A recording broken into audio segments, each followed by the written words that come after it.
this morning, use the chat feature or the raise your hand icon.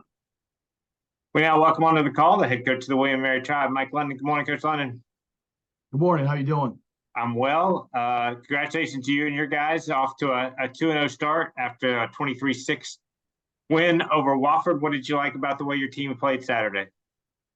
Yeah, looking back at the film, I thought we played really well defensively. It was a great effort.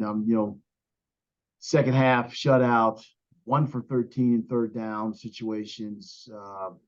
Their yards that were allowed on the ground, multiple hits on the quarterback. I just thought that did a really good job. I think offensively, we did some good things, and you get down in the red zone opportunities. You want touchdowns, but Caden Bonoski for us did an excellent job of kicking field goals. 40, 42 yarder, 30 yarder, and you get 3 points there when you want to get the touchdowns. And so we did well enough. We did a good job offensively, but again, you want to get those opportunities to score points. But I think collectively, we did a good job against a good football team that you try to, it's always easy to try to measure a team coming off an FBS team, and you look at the scores or whatever it might be, but there's a big difference. And I thought Coach Watson did a great job having his guys prepared. They were a physical team and competitive team, but I was pleased the way our guys played and how we preserved the win and won our first home opener. The question is more from John. Go ahead, John. Thank you, Coach London. You can see from the stands what Pius and Lynn do to offenses. From your seat and from a coaching perspective, what do John Pius and Nate Lynn do to offenses? Thank you. Yeah, John, they're really two good, talented football players that not only can play versus the run, but when it's third and long or opportunities for them to use their athleticism to get on the edge, they're really, really good. And to have a situation where get teams to third down situations where they have to throw, you have to decide how you're going to protect. And it might not just be a one-on-one with the tackle. It might be bringing a tight end over, to seal an edge, or it might be, chipping a running back against them on the running back's way out. But I just think the skill set that those two guys have is phenomenal. And obviously, when you look at the preseason opportunities in terms of the awards and the recognitions, it's well deserved. But more than anything else, I just think they're really, really good at what they do. They love what they do. And when you have guys like that can rush the passer on both sides, same side, standing up, hand in the ground, whatever it may be, it gives you an opportunity to be successful. Thank you, Coach. Thanks, John. Thank you. Next question from Dave Johnson. Good morning, Dave. Morning, Rob. Morning, Mike. Morning, Dave. You mentioned learning a lot about a team when you see him playing an FBS. Obviously, Charleston Southern did. And I don't know if you're getting ready for your own game. I don't know if you at one point heard they were actually leading there in the first quarter. What did you think of what you saw of what they were able to do against Clemson? Yeah, I saw some of the game. They took advantage of the opportunities. There was that fumble recovery down close to the red zone, and so the ball's turned over. You get an opportunity. I think the guy runs it back to the 3 or 4 yard line, and they get they get a touchdown off of that.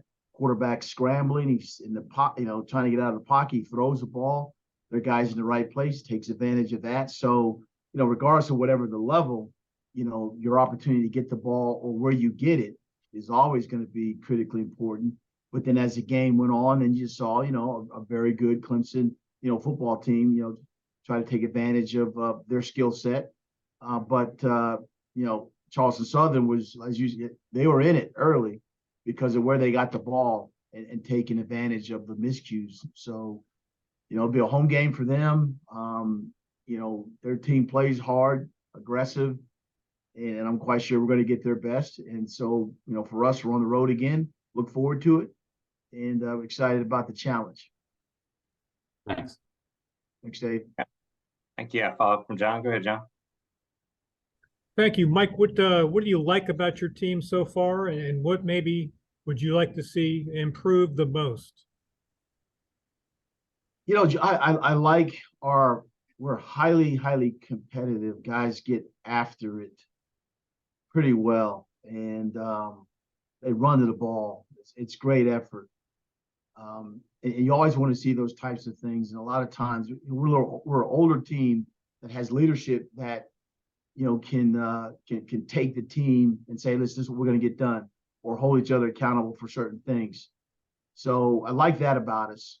I just think that, you know, sometimes that if we've experienced some success and winning games here, is just make sure we keep that hungry attitude and that that willingness to do whatever it takes to win football games, because there's a lot of really good teams. The one we're getting ready to play, the teams that we're still yet to play, is just making sure we keep that focus and keep that energy. I'm not saying we have not, and we need to get that done, but just want to make sure that the leadership also extends into, we've done nothing yet, because we talk about unfinished business. There's a long season yet left to play, and I'm going to lean on the leadership to make sure we remind each other that there's a lot still yet to accomplish.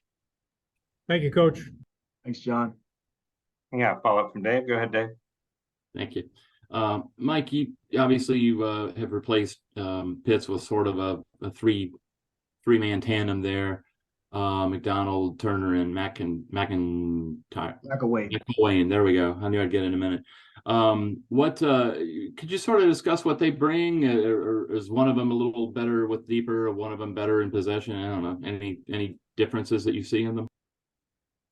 They're all different in terms of their skill set. It was great to see Trey, catch the ball and on explosive plays we talk about, and then run a little bit and get away or display some ability to also be an online blocker. Sean McElwain, excellent basketball player. I mean, he can go up and get it done. I mean, he can dunk, he can do all those things. And so, he made a catch. It bobbled a little bit, but he kept it, he caught it, was credited for it. He's made those type of catches in practice. So, us getting him the opportunity to make plays like that, where a tight end against the outside backer or safety. I mean, he's pretty tall too, is to out athlete them, and so I think that's important.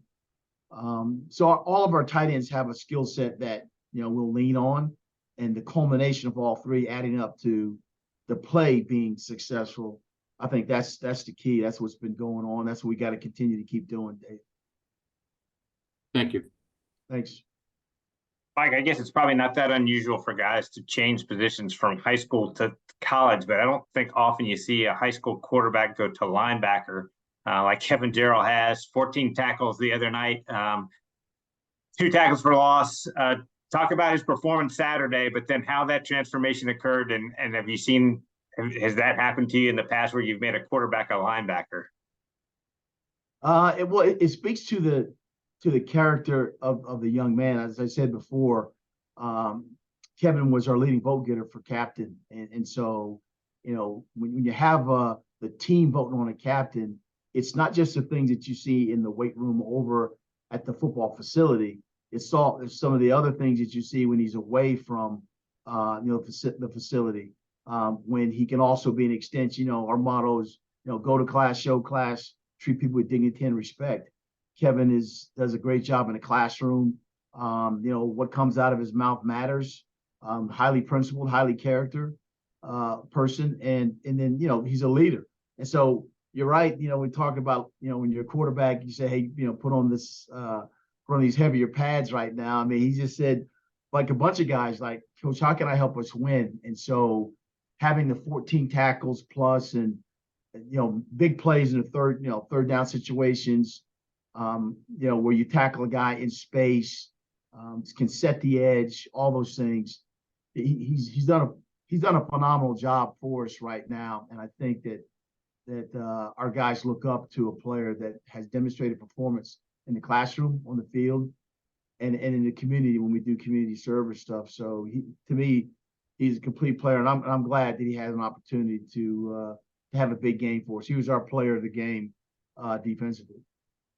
Before I let you go, you touched on Caden's night with the 3 field goals. You had almost everybody back. The one maybe hole you had was that kicker. How did you come to find out about Caden, and how did he perform for you? Yeah, obviously we lost Ethan Chang, and one of the things that the portal did for us is, a guy or the Ivy League or Patriot League schools that don't have the grad school opportunities, his undergraduate, or when he graduated from school at Davidson, there was like-mindedness in terms of what he was looking for academically. He knew about the school, about William & Mary. Our coaches did a good job, scouring through and looking at, are there candidates that can get into school, our grad school programs, and that can also help us. And so it became a perfect fit based off of a need, and the match just worked.